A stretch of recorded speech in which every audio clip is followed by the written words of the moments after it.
Hi there. Hope you're having a lovely day so far.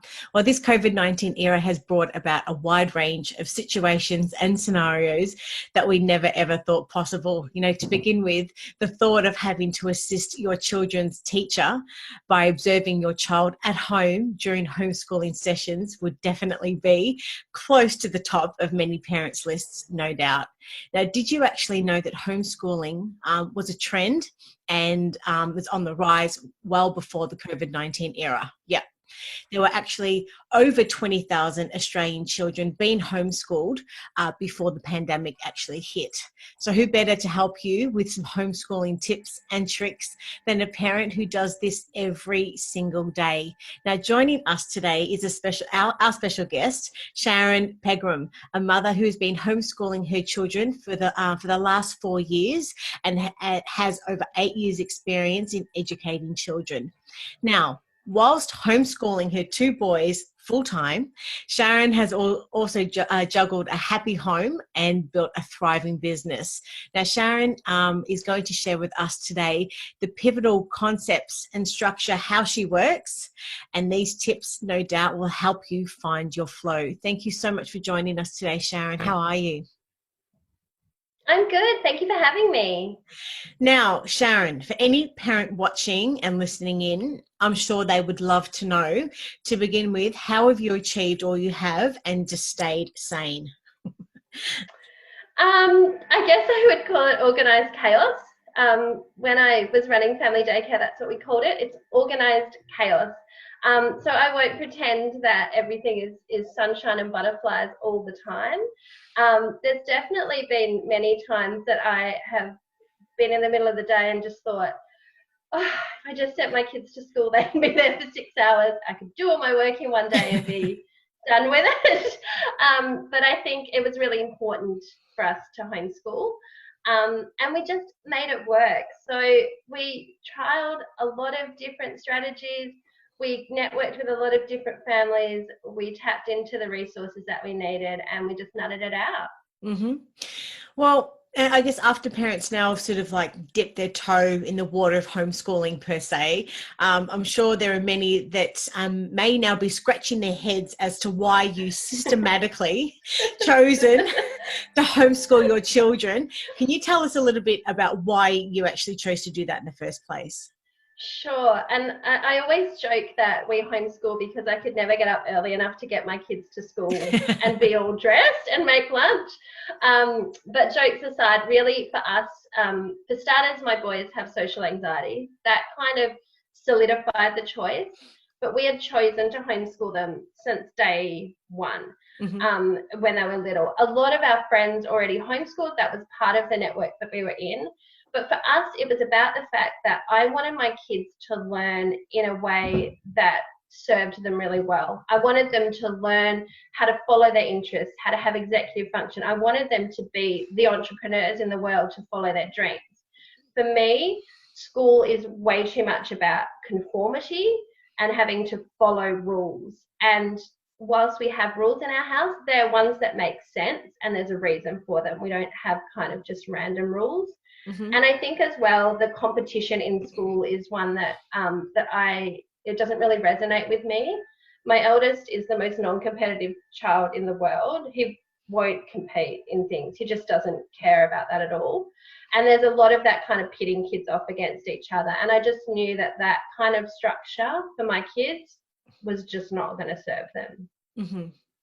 Mm-hmm. So it was the decision, along with the fact that they have social anxiety, that has been the right choice for you and your family. Is that right? Absolutely. Yeah. I would not do it any way different. Even the hard times, I would take them because it's benefited my children so much. And I love spending the day with them. I love seeing them learn. I love being able to go out and, go to museums and art galleries and do that stuff alongside them. I learn a lot as a homeschooling parent about a lot of different things. Mm-hmm. Yeah. Well, nationally, homeschooling numbers have almost doubled in the last few years and really are continuing to grow.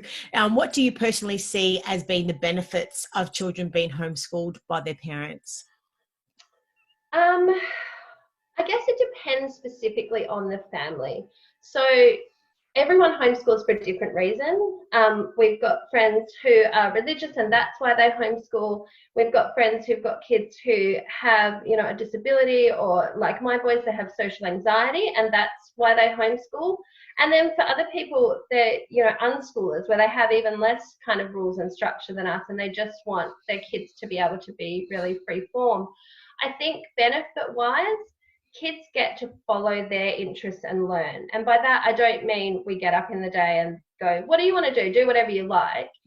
I mean that as opposed to if you're in school and they say, we're studying ancient Egypt this week, I say to my kids, what do you want to learn about history? Maybe it's Rome, maybe it's the World War. They get to kind of follow their interests and they get to kind of learn how to learn through that. They work out that learning and education is about finding out all this interesting, fun stuff. And I think the other thing is that my kids get way more free time than kids in school do. So our homeschooling consists of about an hour to 2 hours a day. That covers everything because of the way that we learn. And they get the rest of the time to run out in the bush, run on 3 acres, run in the bush, do all kinds of, play Lego and all kinds of stuff. So yeah, it serves us really well. So off the record, and just really briefly, can you please explain to us how traditional homeschooling works? I mean, do you specifically need any qualifications as the teacher? Do you have to register? If so, who with? And do you actually teach the national curriculum at home? Yeah, so yes, I'll start with the national curriculum. Yes, we have to cover the national curriculum. So as homeschoolers, in order to homeschool, you basically contact your local education department office. You say, I want to homeschool. They send you a form, you fill it out, send it back. Mm-hmm. You're assigned a moderator. So that's someone from the education department, and they come out and visit you. And the first time it's really just like, well, tell me how you plan to do this. Like, what do you plan to teach? And that can be anything. You can say, oh, well, for reading, I'm going to do this and I'm going to do that, and give them some ideas. Show them that you have some kind of understanding of what children will need to progress. Mm-hmm. And then they just come and visit you at intervals, depending on who you are. So you need to show that you understand what the curriculum is. You don't need to know it off by heart, but you need to show that you are working towards the skills in the curriculum, so the different subjects. Mm-hmm. But that's basically it. You can provide evidence in any way, shape or form that you like. There's no set way to homeschool. So some parents follow a Montessori method or a Steiner method. Some people are, eclectic homeschoolers. Some people are unschoolers. There's a whole vast spectrum of ways to homeschool. But as long as you can show that your children are learning and they're growing and they're doing something, that's all you need to do. Mm-hmm. So do you have reports that you have to provide? No. So the way I personally work, and everyone does it differently, if we do anything on paper, it goes literally in that drawer over there. There's 2 piles. They just go in there. And then we have a little app on our phone. It's called Evidence for Learning. And we just take photos. So if it's something that's not on paper, I take a photo, I write a sentence, I can link it to the curriculum if I want. And then at the end of the year, when our moderator comes, he gets a pile of paper, he gets the report from the Evidence for Learning, and that's it. Mm-hmm. Fantastic. Well, yeah. Making all of this situation now relevant to families in the current situation with COVID-19, parents are not expected to be teachers, rather to assist their children's teacher by observing their children in their education. So as a parent with 8 years education experience and 4 years homeschooling, personally, what do you think are the major challenges facing parents in this situation at the moment? Sorry, Rach, you froze up a little bit there, but I think what you were asking was, what do I think about the situation right now for parents that are homeschooling? Yes, yeah. So what are the major challenges? The challenges. So I think it's important to have a distinction between what parents are facing right now who've come out of school and are doing that schoolwork at home, and homeschoolers. So what most of these people are doing now is distance education as opposed to homeschooling. So us homeschoolers are also facing a lot of changes at the moment. We don't have any of our normal networks. We normally have big homeschooling groups and little homeschooling groups and excursions and stuff going on. So it's really different for us as well. And we also find it really challenging. Mm-hmm. For people that have come out of school and are distance learning, they're having to work within the confines of the school system at home. So that can be challenging. I have heard reports of schools expecting 6 hours a day of work, which is not what homeschooling, when you're schooling kids at home, that is too much. But I think it's very challenging to be able to provide that role when it's not your choice to do it, when it's potentially not your kid's choice to do it. Because I know there's a lot of kids that are like, I want to go back to school. I hate you being my teacher and I want to go back to my real teacher. And I think just trying to juggle what is already a full life with this extra responsibility as well. I think the schools are doing a great job, from what I hear, of providing learning materials. But I think homeschooling is a lifestyle choice, and a lot of parents are now being thrown into that lifestyle without any say in the matter. Okay, so you're saying the major challenge at the moment is that the parents and the children are in a situation that they haven't categorically chosen to be in, but they have to be in for the moment. And the difference really with what you do, homeschooling, is the fact that you've actually made that choice. Now, and the fact that also parents probably feel in some way, shape or form they're unqualified, although that they're not required to be a teacher, they're just required to observe. Sorry, go. Oh no, I was just agreeing previously. Yeah. So they are the major challenges, I guess, that you sort of see parents having at the moment. But what about some of the most typical and common challenges that the children themselves are facing when being homeschooled? What do you see those being? So I think in this current climate, it's socialization. It's not normally for us as homeschoolers. We actually end up getting way too much socialization rather than not enough. But I think for everybody at the moment, we don't have any contact. We don't have physical contact with people. And it's all well and good being on a computer screen, but we're human beings. We need that physical contact with other people. So that's really, really challenging. I've also heard from a few parents that they are feeling like they're having to motivate their kids. And I think this is a real school, school-induced thing. So a lot of the time in schools, their kids' motivation to learn is very different than it is for us as homeschoolers. So I think they're trained to kind of go through this system and this process. And now they've had the whole system taken away and they're just at home, they're still expected to get the same results. So I think that can be really frustrating for kids and for parents as well. There's this kind of change in role as well. So they're kind of like, hold on, but you were my mom. You were never my teacher. I don't want to do this. This is not the classroom. I don't have to do this work. Yeah, definitely a big thing. I would say technology, for all of its benefits, keeps people connected whilst we are in social isolation at the moment. Do you have any tips how parents can help their children sort of overcome that feeling of being so isolated and disconnected at the moment through the likes of technology? I mean, it's really hard at the moment. We still feel isolated. So, I mean, there's a lot of online stuff available. One of the things that I think is useful is not necessarily, a one-on-one talk like this, but, and I've suggested them to businesses as well, is co-working sessions. So when you're not working on the computer, or if you've got two screens, to be able to just do your work with someone else alongside you. So they're just there, they're not necessarily talking, but maybe every now and again you go, hey Joe, what did you get on question 4? So it's similar to a classroom where it's not a face-to-face, interaction, but everyone's just kind of there together. I think we just have to use the technology we've got to try and stay connected as much as possible. We're doing a few things. My kids love Skyping with their homeschool friends for starters, but that normally involves them trying to shoot each other from the screen and do crazy things. But we've got a friend who's now new to homeschooling. We're going to do a reading program together on Zoom.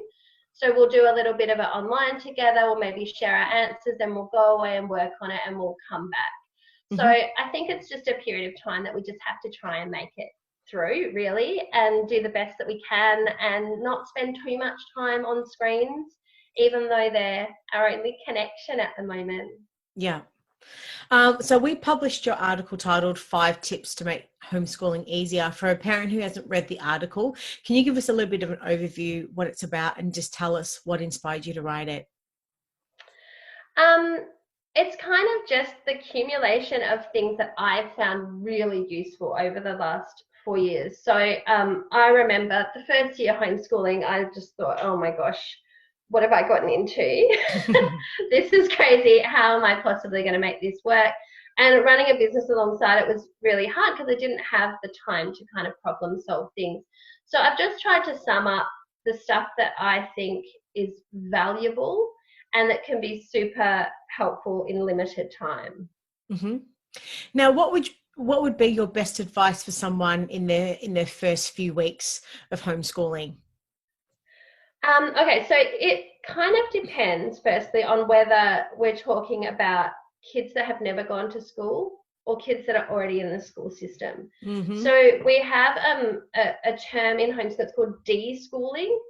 And it basically is the kind of decompression from being in school. And I can't remember the exact figures, but there's basically a number of weeks for each year that you've been in school. And that time is really non-learning time. It's a rejig back to neutral because there's a massive change between being in a school and homeschooling. So you need to relearn how education and learning works. So there's a gap. So if your kids have been in school and they've been in school for a while, don't put any expectations on yourself. Just don't do anything. Just let them live life. Let them go out and garden. Let them cook. Let them build things. Let them just decompress for a while. Deschooling also applies to us as adults. So we have to relearn that a lot of the stuff that we maybe expect in school doesn't have to apply to education. So for a lot of parents, they think that they have to recreate this whole school environment. So they think, oh, well, I have to have a schoolroom and I have to have a desk and I have to have the color-coded folders and then we have to do, English at this time every day and we have to work for 6 hours a day. And it's simply not true for most of us. So we have to kind of rejig our expectations of what education is because it's not school at home. Some people do teach homeschooling as school at home and is a valid homeschooling form of learning, but it's not the only one. So it's a big thing that, what is there doesn't necessarily have to be at home. And then definitely it's quality over quantity. So because we have to, explain to the moderators how we're meeting all the expectations that we have, a lot of parents can spend a lot of time focused on ticking all the boxes. Yes, I've done history. Yes, they've learned how to, do these sight words. Or yes, they've learned how to do algebra. But really, what's more important and the reason that we homeschool is to sit down and do quality learning with our kids. So if today all you manage to do with your pre-primary child is sit and read early reader books, but you do them really, really well, and they really understand the core concepts in it, that is far more beneficial than covering 4 subjects in one day and they've just kind of skimmed over it and they don't know. Mm-hmm. So I think those things really just start small, quality, don't expect it to be like school.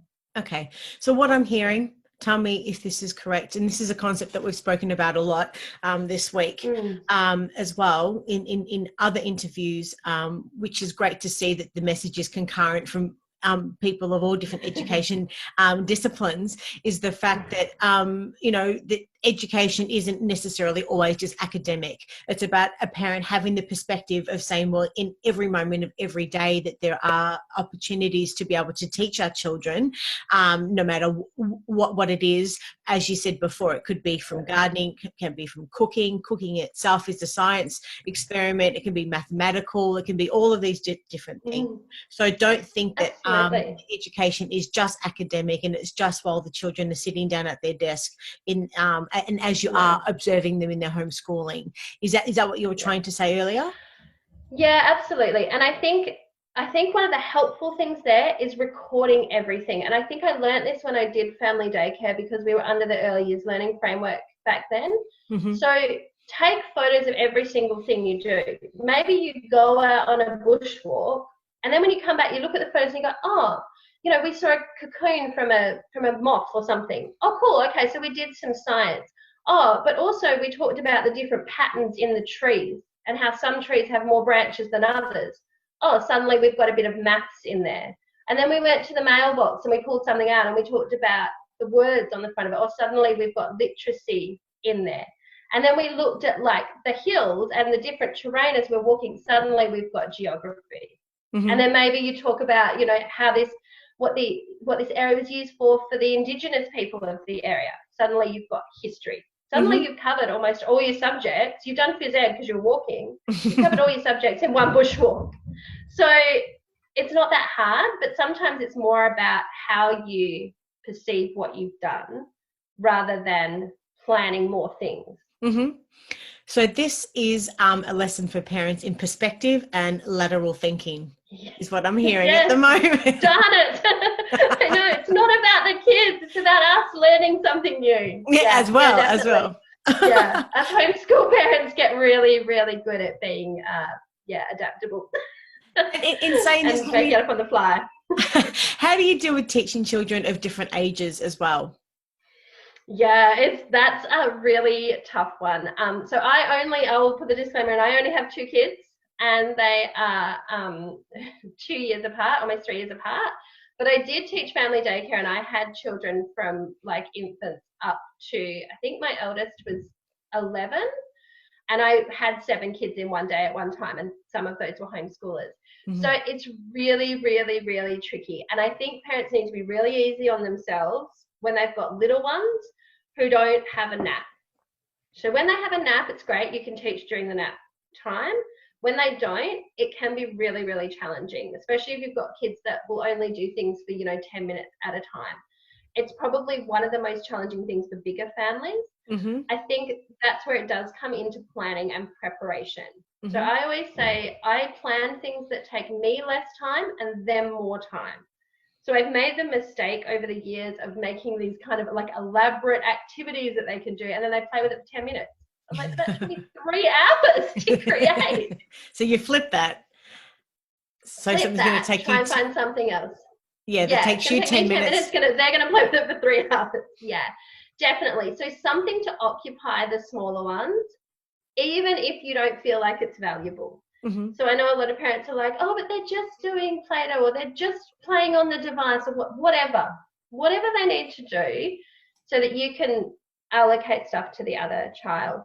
Now that my boys are slightly older, so my youngest is 5 and my oldest child is 8. Mm-hmm. So the 5-year-old has a shorter attention span than the 8-year-old, and neither of them can work independently at the moment. So they both have things that they need me to sit down with them.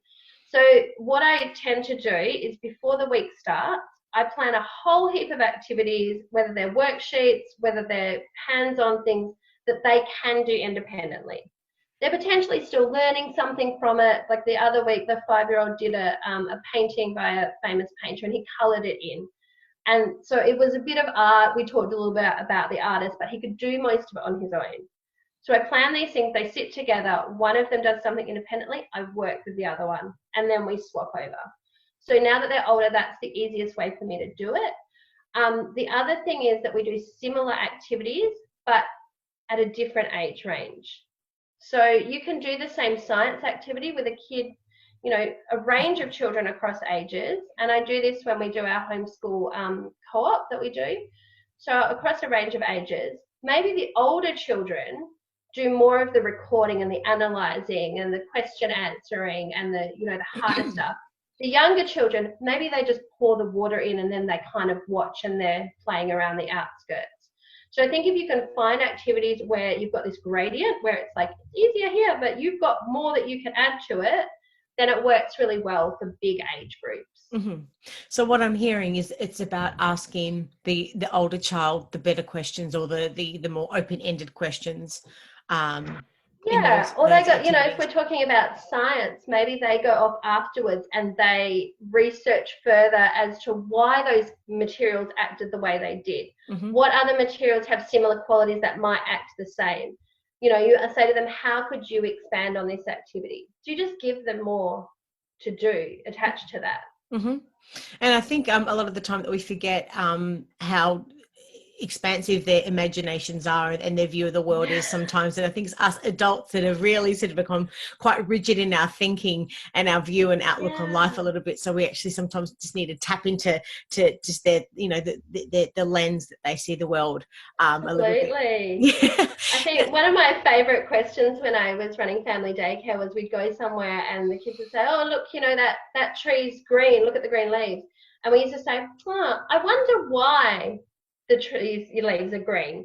And when you say I wonder why to a child, they suddenly open-ended. Go, well, maybe it's because of this and because of that. And you're kind of admitting, well, maybe I don't know, but I'm interested in why it might happen. So yeah, a lot of those open-ended questions are really helpful for kids.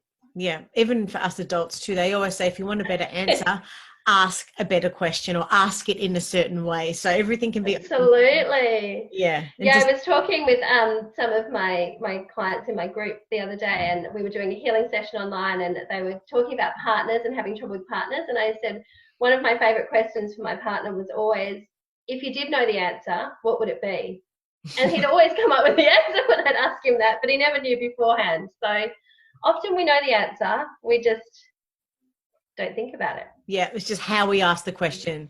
Now, next question, saying that for you, what are your best strategies like from still working from home and or running a business and also trying to create the space to take a break from homeschooling at the moment? Because I mean, life is busy. Everybody at the moment has got multiple disciplines that they're trying to sort of squeeze into a day. So what's your point and your view on this? Yeah, it's probably one of the hardest things. And I think at the moment, one of the big things is everyone's having to learn new ways of doing things, and our brains are just like full. They're full of stuff. I started when, so we live in the country. When we first moved here, I was already homeschooling, and my partner was working still in the city. So he was traveling from 5 in the morning, and he wouldn't get home until dinner time at night. So I was trying to run a business where I was doing the 15 billable hours of clients, which is kind of like 25 hours more of actual work, with these kids. And I had a 1.5-year-old, and I think Harry was 4. So it's very much a challenge. And I think often we try and pack a lot in and try and do it all. If we can simplify anything, just do it. And I say these are little things like, say you change your sheets once a week, maybe for right now, that's once a fortnight. Like, what can you spread out? Mm-hmm. Maybe it's, taking the time to set up your grocery list on Woolworths, not that you can at the moment, but in normal life, so that all you have to do for your weekly shop is add all those things to the cart and pick it up rather than doing them individually. Mm-hmm. So sometimes it takes a little bit of time to set these things up, but what can you set up in your kind of life stuff that will make life easier for you? Really lowering expectations. I had very low expectations and it really worked well. The house is messy, cool, okay, that's fine. Everyone's house is messy, we just don't show it. So definitely that stuff. I think people think that they have to do things at a certain time. So I had a friend say to me, oh, but my kids have to do their schoolwork in the morning because that's when they learn best. And I said, okay, is that something that you've actually discovered from your children? Or she said, well, no, that's just what the school does. They do all their literacy in the morning. I said, okay, well, that's the school. Why don't you try doing it a different way? So her thing was that she wanted to do her work in the morning because that was the best time for her. So she's now switched that. The kids do their schooling in the afternoon. So it's okay to do things at a time that you want to. Maybe your kids do their schooling on a Saturday morning. Maybe they do it on a Wednesday night at 8 p.m. Like this, it's just time. It's just relative. You can do it whenever you want. There's a couple of things so there's a few strategies that you can use for kids around time management. One of them with little kids is a traffic light system. So if you're working in an office at home, you can have a traffic light for the kids. If it's on red, do not interrupt me unless you're literally bleeding. because I am busy. I don't have time. If it's on amber, you can interrupt me if it's important. And then green is just go ahead. If you need your Lego pulled apart, go for it. So that can be useful for little kids. For older kids, one of the strategies is things like, we used to call it have a minute time. So it's a certain allocated time each hour that you can come and interrupt me. So say I'm working from 9 to 11. Well, from 9:45 to 10, you can come and ask me whatever questions you want to ask me. That's your time to interrupt rather than coming in over and over. So it's just about finding some of those strategies that will work for your family. And I think the other thing is enlisting help. So at the moment, this is hard. It's not impossible, but it's hard. I talked about this before, we call it the homeschool exchange. That's what one of our dads named it. We have a group of 3 families, and each family has 2 kids. So twice a week, they go to one of those families. They don't just go and play. That family teaches a lesson to the kids. So not only do we go, cool, science is done, there's a photo of it. I haven't had to do it, but you get, 3 or 4 hours on your own to do whatever you want. And we just rotate it through the families. Mm-hmm. It's really useful when we can actually see people, but we can still do similar things online. So, getting grandparents to get on a Zoom call or a FaceTime call and, read kids a book if they're little ones. If they're older ones, to help them. I had a friend who was saying that her older child was helping her younger child with science work, which works really well until suddenly they're in different districts and they can't actually connect. And so I said to her, well, why don't you just get them to Zoom? So now they just Zoom together, and the older child helps the younger child over Zoom. Mum can go off and do whatever she needs to do, and she has that time. So it's a kind of about enlisting all that help as well. I think the other thing is, do you know what? If there's a day or if there's a week when you don't do anything, that's okay. We often take breaks not during school holidays time. We'll work during school holidays and we'll take our break in the middle of the term. So just take the break when you need to. It's your time. You can do whatever you want. You don't have to have a specific term like a school does. So what I've heard, correct me if I'm wrong, is that it's a matter of systemizing and streamlining your time. And so what time that you have, working out where the fat is and trimming the fat. Things don't have to be perfect at the moment. The house doesn't have to be perfect. That's fine. You can systemize, you can streamline that. The other part of that conversation I heard is that you need to be able to have some structure around your day where you, for example, if you are needing to work from home or you are running your business from home as well, providing the kids a structure as to these are the times when mummy and daddy is working. So, you have this structure, you can ask us these questions during this time, etc. is what I'm hearing. Yeah. Okay, absolutely. cool. And I'm really honest with my kids too. Like I've said to them in the past, if they kept coming and interrupting me, I've said, do you know what I'm doing? And they'll go, you're working. I'll go, great. So when I work, I earn money. You know the Lego that you like? It costs money. So if you want to buy these things, if you want to go these places that cost money, I need to work. And suddenly they go, right, got ya. And they go off and they don't come back and interrupt me because they want to, they want to have an income. We all do. And that's why we work, right? So that we can have these things. So why not teach our kids, this is what I'm doing and this is why I'm doing it. And suddenly it becomes more relatable to them. The last question I wanted to ask you is that, and I've been reading that the advocacy groups say that homeschooling is the best solution for children with special needs and children with disabilities who are finding traditional school doesn't really meet their needs. What are your thoughts on this? I think it can be true and it cannot be true. I think each individual child has an environment that serves them best, just like we do as adults. There are workplaces that wouldn't serve me. It serves me to work from home. I specifically do what I do because I enjoy it and the lifestyle works for me. And it's the same for kids.